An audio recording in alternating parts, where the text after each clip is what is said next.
जय श्री सीताराम मित्रों। श्रद्धालु श्रोता बंधुजन, श्रद्धालु माताओं, वंदनीय भक्त, सभी सनातन प्रेमियों, सबके चरणों में मेरा प्रणाम। आइए हम सब शिव महापुराण को सुने। शिव महापुराण हमारे 18 पुराणों में तिलक के समान है। यह एक महान और प्रधान पुराणों में से एक है। शिव जी की लीला, शिव तत्व का विवेचन इस पूरे पुराण में है। अब शिव महापुराण धीरे धीरे अपनी पूर्णता की ओर जा रहा, कथा जा रही है। आइए शिव का पूजन का महत्व पढ़ें, पंचाक्षर मंत्र जप का महत्व पढ़ें, सुने। यह शिव पुराण में काफ़ी समय से कह रहा हूँ और यह कथा मैं टीकमगढ़ मध्य प्रदेश से कहता हूँ। मैं डॉक्टर राजेंद्र मिश्रा, रिटायर्ड चिकित्सा अधिकारी हूँ। पिछले लगभग 3 वर्ष से मैं पुराण कह रहा हूँ। ये मेरा 5वां पुराण है।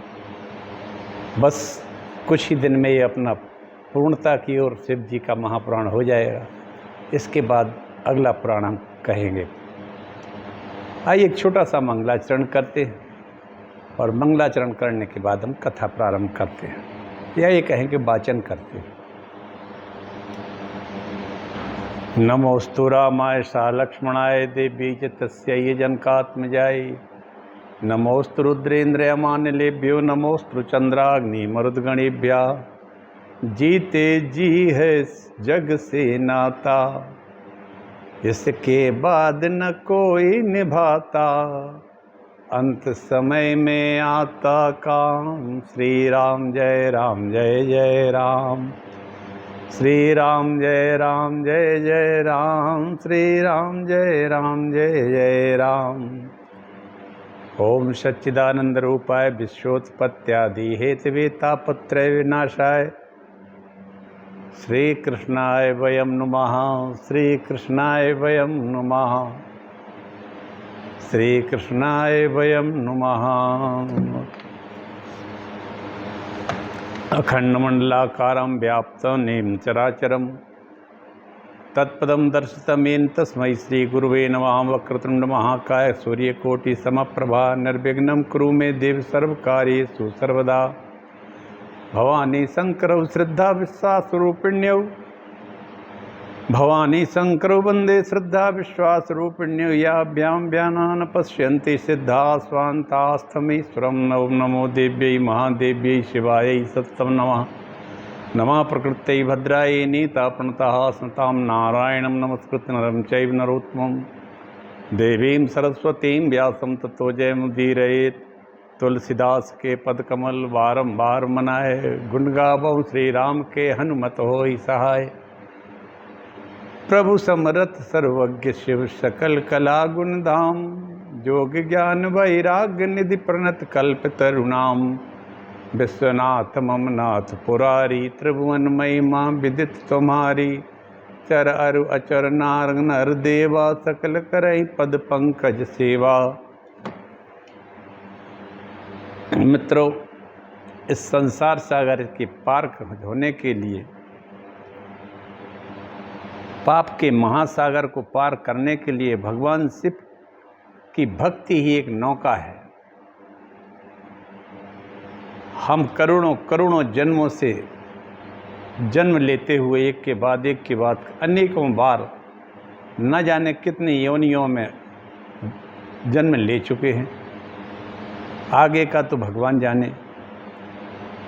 इतना जरूर है कि भगवान शंकर को सबसे अधिक प्रिय है भाव। हम प्रभु के जितने करीब भाव से होंगे। शिव जी तो भोले भंडारी हैं, कल्याण के सागर हैं। वो अपने पास आए हुए अपने शरणागत शरणागत को अपने से दूर नहीं रखते हैं। मैंने कई कथाएं सुनाई हैं, अंधकासुर की से लेके बहुत सारी कथाएं सुनाई। गणेश गण का पद दे देते हैं, अब रख लेते हैं अपने पास। तो हमें हमेशा न्याय उपार्जित द्रव्यों से भक्ति पूर्वक शिव की आराधना करनी चाहिए। अन्याय से उपार्जित द्रव्य से भी यदि करते हैं, वैसे तो न्याय से ही उपार्जन हो तो अच्छा है, क्योंकि अन्याय से उपार्जित द्रव्य जो है उससे तो कहीं ना कहीं किसी को कष्ट तो होता ही है जब तो अन्याय से द्रव्य प्राप्त होता है। लेकिन इसके बावजूद भी यदि भगवान शिव का भावपूर्वक चिंतन, मनन और पूजन किया जाए तो भाव के भगवान वशीभूत हो जाते हैं। आइए, सर्वत्र परमेश्वर शिव के आराधना में भक्ति का ही महत्व है।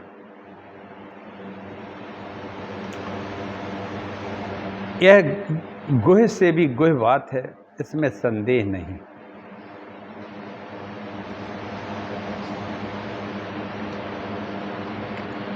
पूजा का प्रधान, पूजा का स्थान और द्रव्य उपमन्यु जी कहते हैं श्री कृष्ण जी से, हे यदुनंदन, जो शिव शास्त्र में शिव जी ने शिवा को बतलाया था वही मैं तुम्हें बताता हूँ। द्रव्यों को मन से कल्पित कर और शुद्ध कर गणेश जी का ध्यान कर पूजन करना चाहिए। यदि मानसिक पूजा भी कर रहे हैं या स्थावर पूजा करते हैं, दोनों में मन शिव जी में ही लगा रहे। पहले गणेश जी का पूजन करते हैं, नंदी और सुयसा का पूजन। सुयसा नंदी की पत्नी है, जो माता जगदम्बा के 27 पैरों कि वो पैरों पर चंदन इत्यादि लगाती हैं। उन दोनों का भी पूजन होना चाहिए।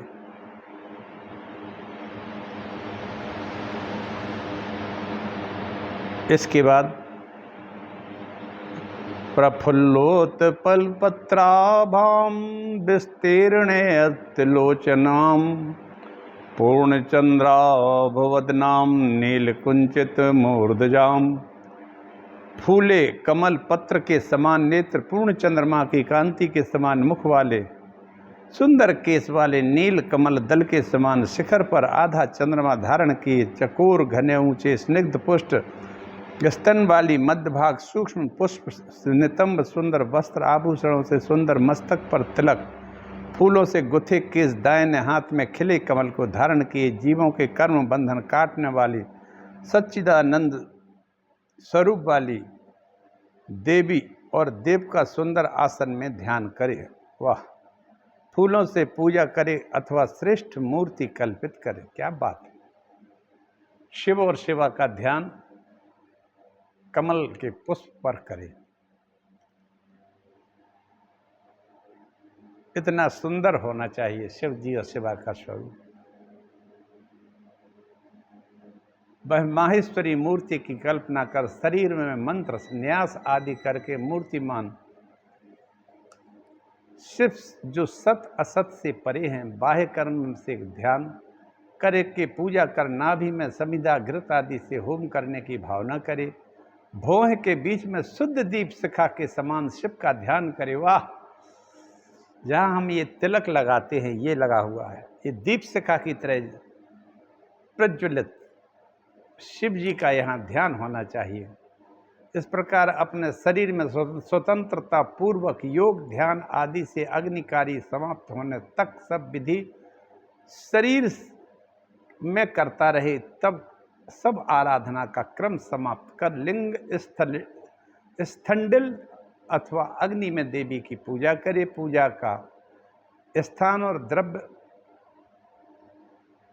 स्थान मूल मंत्र से प्रोक्षण करे, अस्त्र से विघ्नों को दूर करे, अस्त्र को सब दिशाओं में न्यास कर, कल्पना कर, कुशा बिछा कर जल से प्रक्षालन कर सभी पात्रों को शुद्ध कर द्रव्य शुद्धि करे। स्नान पान के जल से रत्न स्वर्ण गंध पुष्प पत्ते दर्भ अक्षत डाल दे तथा इन चारों प्रोक्षणी पात्र अर्थ पात्र पाद्य पात्र आचमनीय पात्रों में जल डाले। प्रोक्षणी पात्र में कुश पुष्प जौ व्रीहि शतावरी और भस्म से प्रोक्षणी पात्र में डाले। आचमन करे जायफल कंकुल कपूल बहुमूल्य तमाल अर्ध पात्र में कुशा अक्षत जौ घृत तेल सरसों भस्म सभी प्रकार के मंत्र न्यास कर अस्त्र से संरक्षित कर धेनु मुद्रा दिखावे। धेनु मुद्रा हाथ से दिखाई जाती है। मुद्राएं बहुत सारी हैं, उसमें एक मुद्रा धेनु है। धेनु मुद्रा दिखाना चाहिए। पूजा द्रव्याणि सर्वाणि प्रोक्षणी पात्र वारिणा संप्रोक्ष मूल मंत्रेण सोदये देवत्यतः। पूजा की सामग्री को प्रोक्षणी पात्र के जल से शुद्ध करे। संपूजलिंगम तद तैर्दिव्यैर्निर्माल्यमप्नोदयेत् प्रक्षाल्य पुष्पम शिरस्ति न्यस्ते तस्य विशुद्धे। सभी द्रव्यों से शिव जी के लिंग को पूजन कर निर्माल्य को ऊपर से अलग कर फूल धोकर सिर पर रखे। फूल से मंत्र जप कर ईशान दिशा में चंडी देवी की आराधना करे। शक्ति का पृथ्वी में ध्यान करे।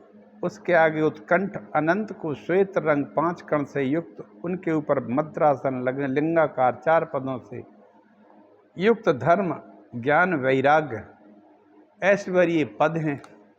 आग्नेय श्वेत रक्त पीत श्याम इन वर्णों में अधर्मादि से लेकर उत्तर तक श्रेष्ठ मणि के समान उनके शरीर में भावना करें।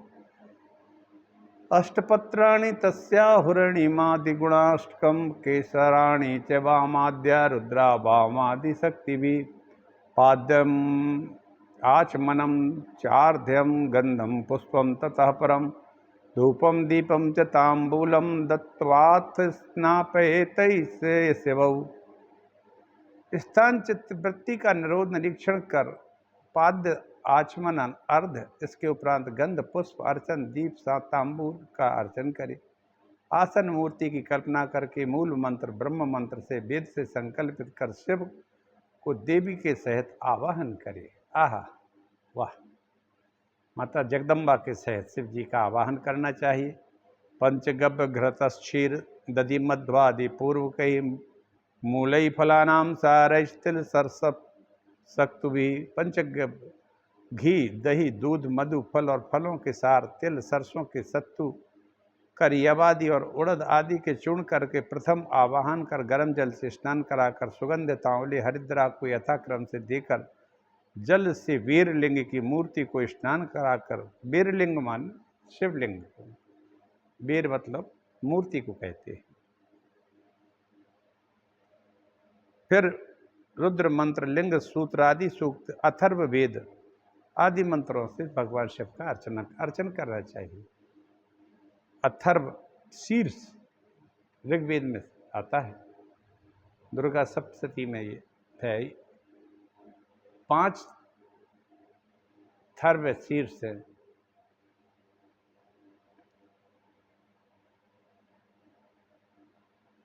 अथर्व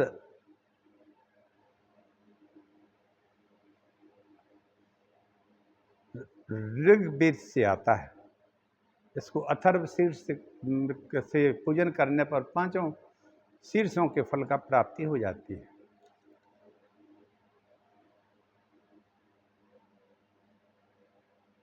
फिर शिवलिंग का अभिषेक कर वस्त्र से पहुँचकर यज्ञोपवीत्र दूसरे वस्त्र से पाद दे। पाद आचमन अर्धगंध पुष्प भूषण धूप दीप नैवेद्य जल और मुख शुद्धि के पदार्थ है। दे मुकुट भूषण पाद्यम आचमनम चार्दम गंधम पुष्पम च भूषणम धूपम दीपम च नैवेद्यम पानीयम शोधनम प्रोक्षणेत प्रोक्षणीयानि गानाट्यानि कारयेत् लिंगादौ शिव योश्चिन्तां कृत्वा शक्त्या जपेत् शिवम्।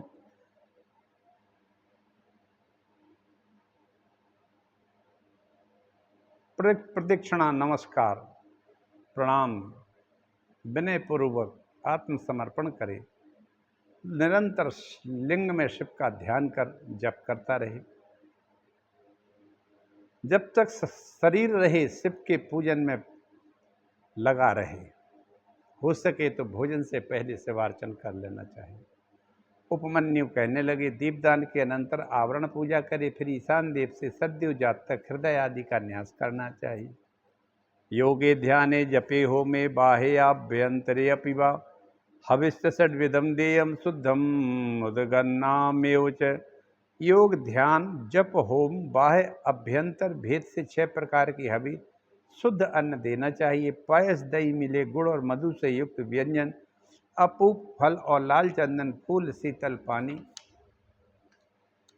पुंगी फल, पान के पत्ते, खैर, शिलाजीत का श्वेत चूर्ण, कपूर, चमेली, चंदन, इनका चूर्ण मर्दन करे। गंध रहे दूषित अपने आप गिरे हुए फूलों से शिवार्चन करे ना करे। गंध रहित दूषित अपने आप गिरे हुए फूलों से शिवार्चन ना करे। अच्छे नए वस्त्र और स्वर्ण के तार से युक्त चमकते भूषण अर्पण करे। फिर धूप से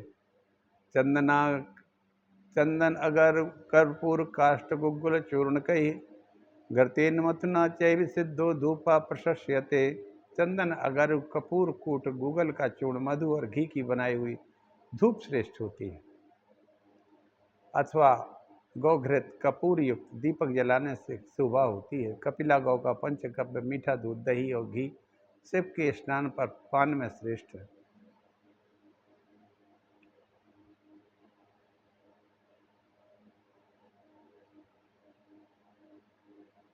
शांत हास्य सुख सदाचार परायण शिव महेश्वर के भक्त ब्राह्मणों से सेवित इस प्रकार मन में बाहर यथाशक्ति कल्पना कर शिलामय काष्ठ गज दंत व ईंटों में काया मृत्यु का पुण्य वन का पर्वत नदी देवालय सुंदर देश व घर में धनी व दरिद्री अपनी शक्ति के अनुसार न्याय से उत्पन्न द्रव्य से भक्ति से शिव का पूजन करे। न्याय उपार्जित धन से शिव का पूजन करे। न्यायार्जितैरपि दिव्यैर्भक्त्या पूजयेद्यदि न तत्फलमाप्नोति भक्तिरेव पात्र कारणम। जो द्रव्य न्याय से अर्जित किए जाते हैं उससे अभक्ति से किया गया पूजन फलदायी नहीं होता। भक्त्या प्रचोदिता कुर्या दल्प वित्तो अपि मानवा मां विभवा सारो अपि न कुर्याद भक्ति वर्जिता। भक्ति भाव से थोड़े धन वाला मनुष्य जो भी करे वह बहुत है। भक्तिहीन का महा ऐश्वर्य से किया गया कार्य कुछ फल नहीं देता। उपमन्यु कहते हैं, कृष्ण गुप्त से गुप्त बात यह है कि परमेश्वर की भक्ति भाव से भक्ति करे। भक्ति भाव की पूजा से प्राणी मुक्त हो जाता है। उपमन्यु जी ने श्री कृष्ण भगवान को शिव जी का पूजन का बड़ा सभी तरह की विस्तार से चर्चा की। अंत में लेकिन उन्होंने एक बात कही कि से माधव, भक्ति भाव से किया हुआ ही पूजन भगवान शिव को प्रिय है। कितना ही ऐश्वर्य करे, ऐश्वर्य वाला पूजन किया जाए, यदि उसमें भक्ति का भाव नहीं है तो वो फलित नहीं होता। भक्ति से किया हुआ पूजन थोड़ा किया जाए, बहुत किया जाए, लेकिन भाव यदि पूर्ण भक्ति से ओतप्रोत है, यदि भाव में भगवान शिव ही शिव अगर है, तब फिर उस भाव से, भक्ति के भाव से प्राणी मुक्त हो जाता है इस भाव बंधन से। भक्त भक्ति भगवंत गुरु, भक्त भक्ति भगवंत गुरु, चतुर्नाम बपु एक, तिनके पद बंधन करो नासत विघ्न अनेक। अतः हे श्री कृष्ण, अधम अंत्यज मूर्ख पतित और पापी कोई भी हो, भक्ति भाव से पूजन करने पर सुर असुर में भी पूजनीय हो जाता है।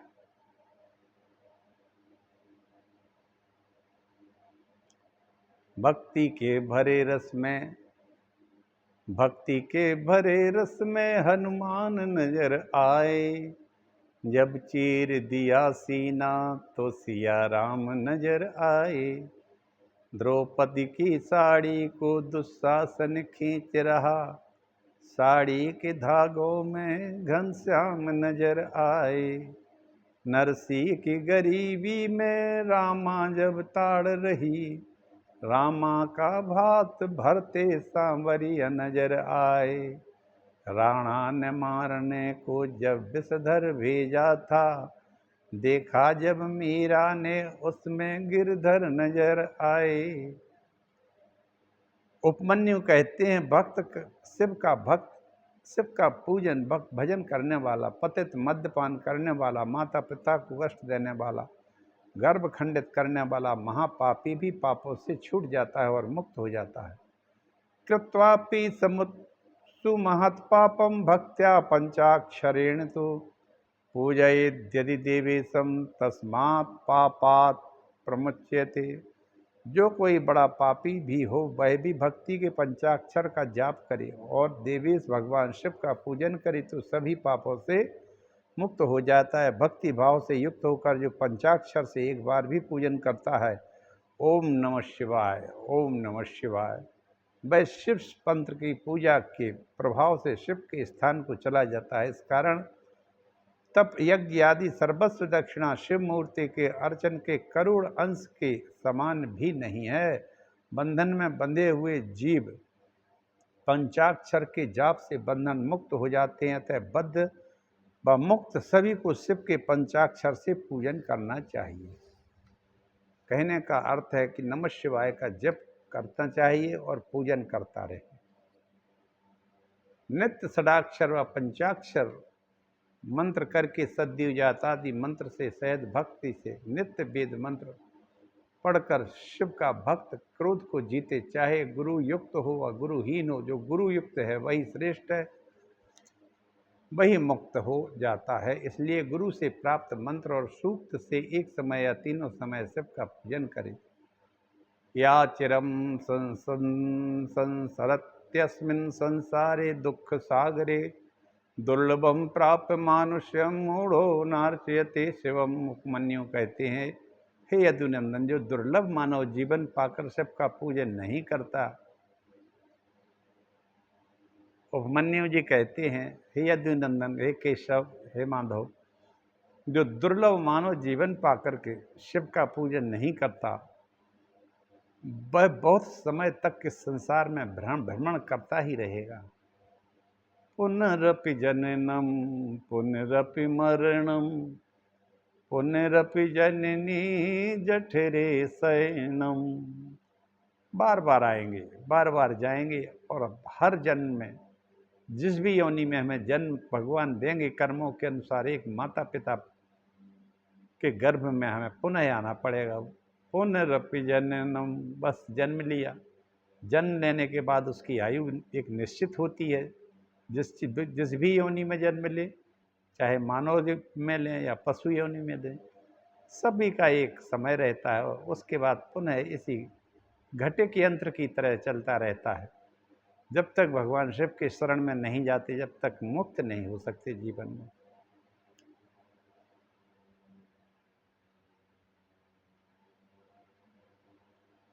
शिव को प्रणाम करने वाले कभी दुखी नहीं होते। उनको सुंदर भवन, स्त्रियां, वैभव, सभी कुछ प्राप्त होता है। अतः अपना कल्याण चाहने वालों, जब तक बुढ़ापा ना आ जाए तब तक शिव जी का पूजन कर लेना चाहिए। यदि मंदिर में पूजा करे तो हवि निवेदन का स्वयं व सेवक का परिवार प्रसाद, पुष्प, धूप, दीप, अन्न, जल, उत्तर को मुख कर आसन पर बलि पूजा दे। मंत्र जो अन्नादिक पहले दिया है उसे चंड को दे दे। फिर हवन पूजा समाप्त कर जितना हो सके उतना मंत्र का जाप करे। फिर दिव्य पाशुपत अस्त्र को आवाहन कर पूजन कर ब्राह्मणों के सिर पर धारण करे। फिर यष्टि धारण करने वाले अस्त्र से युक्त शरीर करके प्रसाद परिवार के निमित्त वाह्य मंगल शब्द का नृत्य गान कर दीप ध्वजादि के से 3 परिक्रमा कर यजमान द्वार पर हाथ जोड़कर 8 पुष्प ले भीतर जाकर फिर अस्त्र को विसर्जित कर दे। शिवाय नमः पंचाक्षर जो शिव भक्त रात दिन जपता है, वैभव बंधन से मुक्त होए शिव की अनुकंपा पाता है। ओम लगा कर मंत्र जपो तो 6 अक्षर हो जाते हैं। जो प्राणी इसका जाप करे कैलाश धाम को जाते हैं। उपमन्यु कहते हैं, अग्नि कार्य जिस कुंड या स्थलिंड में किया जाता है उस अग्नि को कहता हो। वेदी के बाहर लोहे पात्र व मिट्टी के नए पात्र में विधि पूर्व अग्नि को धारण कर संस्कार पूर्वक महादेव का आराधन करके होम प्रारंभ करना चाहिए। कुंडम द्विहस्तमानं व हस्तमात्रमथापि वा वृत्तं च चतुरस्त्रं वा कुर्याद् द्विदिं च मंडलम। दो हाथ का एक हाथ का कुंड करके गौल व चौकोर वेदी का मंडल बनाना चाहिए। कुंड के समान निम्न स्थान में 8 दल काम कमल बनावे जो 4 अंगुल व 2 अंगुल वेदी से ऊंचा हो। 2 बिलस्त को ऊंची नाभि रहे। 24 अंगुल के एक हाथ में 3 मेखला, 2 एक करे अश्व।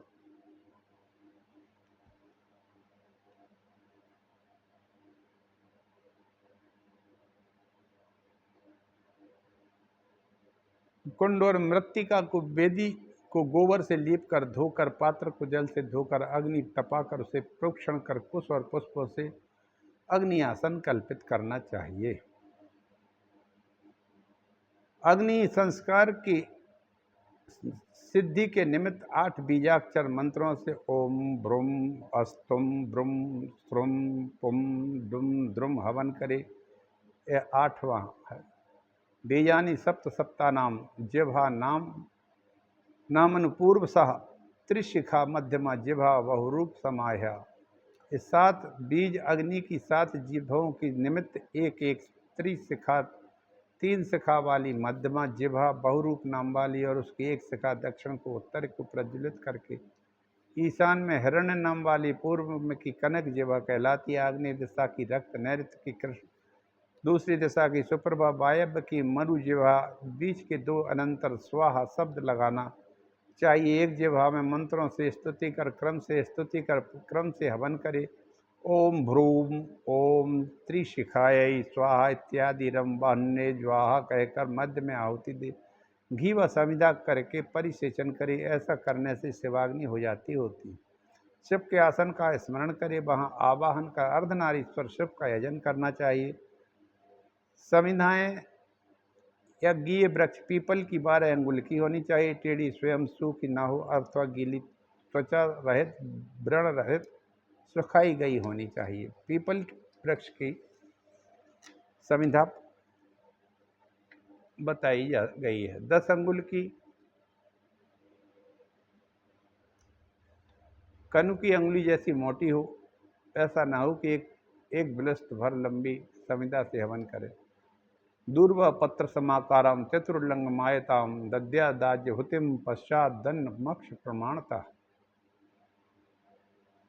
त्रिपादम सप्तहस्तम च चतुस्रंग दुशीर्षकम मधु पिंगम त्रिनयनम सकपर्दे सकपर्देन्दुशेखरम। जिसके 3 चरण, 7 हाथ, 4 सरंग, 2 सिर, मधु के समान, पीछे 3 नेत्र, जटाजूट बांधे, चंद्रमा, रक्त वस्त्र, आलिपन, माला से विभु, लक्षणों यज्ञोपवीत और मेघला से युक्त। एक हाथ में श्लोक सुरवे को दक्षिण हाथ में धारण करे। तैयार पंखा धृत पात्र हाथ में लिए जैसे जात कर्म में अग्नि के आकार का ध्यान कर नाल छेदन कर सूतक को संशोधन कर रुचि नाम वाली शिवाग्नि को आहुति पूर्वक शोधन करके माता पिता को विदा करके उपनयन आदि कर्म आप्तोर याम पर्यंत संस्कार कर आज धारादि होम स्विष्ट कृत मंत्रों से करके 4 बीज से संस्कार कर सिंचन करना चाहिए। ब्रह्मा विष्णु शिव के ईश्वर तथा लोकेश और अनेक अस्त्रों की यथाक्रम पूजा कर धूप दीप से सिद्धि के निमित्त जानने वाला अग्नि का उद्धार करे। घृत के सहित सभी पात्रों को सिद्ध कर अग्नि में आसन की कल्पना कर आवाहन करना चाहिए। देव देवी को पूजन कर पूर्णांत कार्य करे और अपने आश्रम में कही अग्नि कर्मणि को शिवार्पण करे। और यह सब शिव का भक्त इसी प्रकार करे और दूसरी विधि कहीं नहीं बताई गई है। इसके पश्चात जो शिवाग्नि अग्निहोत्र से जो भस्म उत्पन्न हुई वह ग्रहण कर लेनी चाहिए। वैवाहिक शिवाग्निर्भस्म संग्राम अग्निहोत्रोद्भवम तुवा। अग्नि भी पद्म और शुचि सुगंध युक्त है। कपिला गो का गोबर जो जमीन में न गिरा हो, जमीन में पड़ा हो, उसमें से मिट्टी हटा दे, उसका गोला बनाकर मूल मंत्र से शिवाग्नि में डाल देना चाहिए। इस तरह भस्म का संग्रह करें, जिस कारण विसर्जन करने से चंड भस्म होती है। बलि आदि कर्म के बाद विद्यासन से न्यास करके मंडल को लेप कर विद्या को सुप्रतिष्ठा कर पुष्पादि से यजन करना चाहिए। ध्यान करके शिव कथा में ध्यान या चिंतन करे। हृदय में मूल मंत्र का उच्चारण करना चाहिए। भक्ष्य भोजन आलेपन पुष्पमालादि कर्मों को करने के बाद देव और देवी के चरणों की ओर सोवे। अपनी भार्या को भी वहीं शयन करावे। प्रातः काल आदि मंत्र का उच्चारण कर मन में गणों सहित अम्बा और शिव देव को प्रणाम करे। फिर शौच आदि कर शंखादि से देव को जगावे तथा खिले फूलों से पहले की तरह फिर पूजा करे। नैमित्तिक पूजा विधि का काम कर्म उपमन्यु कहने लगे, अब मैं शिव आश्रय सेवन करने वालों के निमित्त पूजा विधि का क्रम कहता हूँ। सभी महीनों में पक्षों में अष्टमी चतुर्दशी पर्व के दिन तुला मेष की संक्रांति और ग्रहण में महापूजा करनी चाहिए। मासी मासी यथान्याहम ब्रह्मकूर्चम प्रसाद्यतु स्नापयित्वा शिवम तेन पिबेच्छे मुपोषितः। महीने महीने में बोधायनी विधि द्वारा संस्कार किए सिद्ध ब्रह्मकूर्ज पंचामृत से शिव को स्नान कराकर शेष को वृत्ति स्वयं पान करे। ब्रह्म हत्या पापों की निष्कृति ब्रह्मकूर्ज से के पान से होती है। पौष में पुण्य नक्षत्र में शिव का निरंजन करना चाहिए। पौष मात्र में, पुण्य नक्षत्र में, माघ में मघा नक्षत्र में घृत और कंबल इत्यादि दान करना चाहिए। उत्तर फाल्गुनी पूर्णमासी के दिन महोत्सव करें। चित्र पूर्णमासी में चित्रा नक्षत्र में, वैशाख में विशाखा नक्षत्र में पूर्णमासी को फूलों का महामंदिर बना के ज्येष्ठ की तिथियों में कुंभ शीत कुंभ दान करे। आषाढ़ मास में उत्तराषाढ़ा नक्षत्र में पवित्र आरोपण करे। श्रावण मास में प्राकृत आदि मंडलों की कल्पना करे। श्रवण और भाद्रपद नक्षत्र में प्रोक्षण करे। पूर्वाषाढ़ा नक्षत्र के दिन जल क्रीड़ा करे। अश्विन में खीर और नए चावल दे। सतभिका नक्षत्र में अग्निकारी करे। कार्तिक को पूर्णमासी में कृत्तिका नक्षत्र पड़े तो 1000 दीपक जलाने से मंगल हो जाता है। मार्ग शीर्ष में आद्रा नक्षत्र में शिव जी को घृत से स्नान कराना चाहिए, शांति मिलती है। प्रबल उत्पात का प्रबल रोग व कुछ और अशुभ हो तो स्नान पूजा जप होम और दान आदि क्रिया करे। इस प्रकार नित्य युक्त शिव धर्म का अनुष्ठान करना चाहिए। शिव एक ही जन्म में मुक्ति प्रदान कर देते। वाह! नित्य नैमित्तिक कर्म करने वाले श्रीकंठ आदि स्थानों को जाते हैं। वहाँ 100 कल्पों तक महाभोगों को भोग कर विष्णु रुद्र ब्रह्मा के लोकों को प्राप्त कर यथेच भोग भोग कर फिर से 5 स्थानों का उल्लंघन कर ऊर्ध्व लोक में जाकर श्रीकंठ से ज्ञान प्राप्त कर शिवपुर को चले जाते। जिसने आधा अनुष्ठान किया वह दोनों भुवनों को अतिक्रमण कर गिरिजापति के रुद्र स्थान को प्राप्त करके अनेक युगों तक भोगों को भोग कर पुण्य खत्म होने पर बड़े कुलों में जन्म लेता है। मित्रों, फिर पूर्व जन्म के संस्कार से पशु धर्म को छोड़कर शिव धर्म में प्रीति कर शिव ध्यान का शिवलोक को जाता है। वहाँ विद्येश्वर के साथ अनेक भोग भोग कर शिव धर्म करने वाला फिर संसार चक्र में नहीं आता। यह पूजा का विधान नित्य नैमित्तिक कर्म बताए हैं और आज की कथा को मैं यहीं विराम देता हूँ। मित्रों, कल काम कर्म कहूँगा। अब धीरे धीरे कथा अपनी पूर्णता की ओर है। लगभग इसी सप्ताह में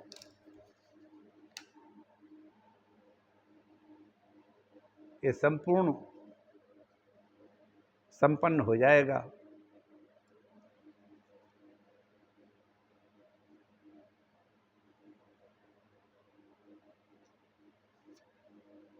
ये उत्तरखंड चल रहा है वायु संहिता का, और अब जो कथा चल रही है जो सिर्फ शिव जी के पूजन के ऊपर ही है। विभिन्न प्रकार की पूजा पद्धति का वर्णन है। सबका एक ही भाव है, शिव जी में निरंतर प्रीति होना, सदा शिव का ध्यान करना। और यहाँ जहाँ हम तिलक लगाते हैं, इस तरह एक ज्योति के समान भगवान शिव और शिवा अर्धनारीश्वर के स्वरूप का ध्यान होना चाहिए। और इस तरह हमारी भक्ति भाव से न्याय से उपार्जित थोड़ा सा भी हो या अत्यंत बहुत हो, जैसे भी हो, भगवान भाव के भूखे रहते हैं। पत्र फल पुष्प जो भी ऊपर उनको चढ़ाते हैं, भगवान तो उन्हें ग्रहण कर लेते हैं, किसी भी तरह से हो, लेकिन भाव होना चाहिए। अंत में कह देते हैं हम, भस्म संदिग्ध सर्वांगो रुद्राक्षाभरणान्विता शिव शंकर सर्वात्मन श्री मातर जगदम्बिके। माता जगदम्बा हमारी माँ है और भस्म लगाए हुए हैं, जिनका आभूषण रुद्राक्ष के हैं। ऐसे भगवान शिव हमारे परम पिता है। ऐसे माता पिता के चरणों में हम बारंबार अपना प्रणाम करते हैं और दंडवत करके उन्हीं का ध्यान निरंतर करते हैं। आप सबका कल्याण हो, सबका भगवान शिव कल्याण करे। इसी के साथ मैं अपनी वाणी को विराम देता हूँ। जय श्री राम मित्रों, हर हर महादेव।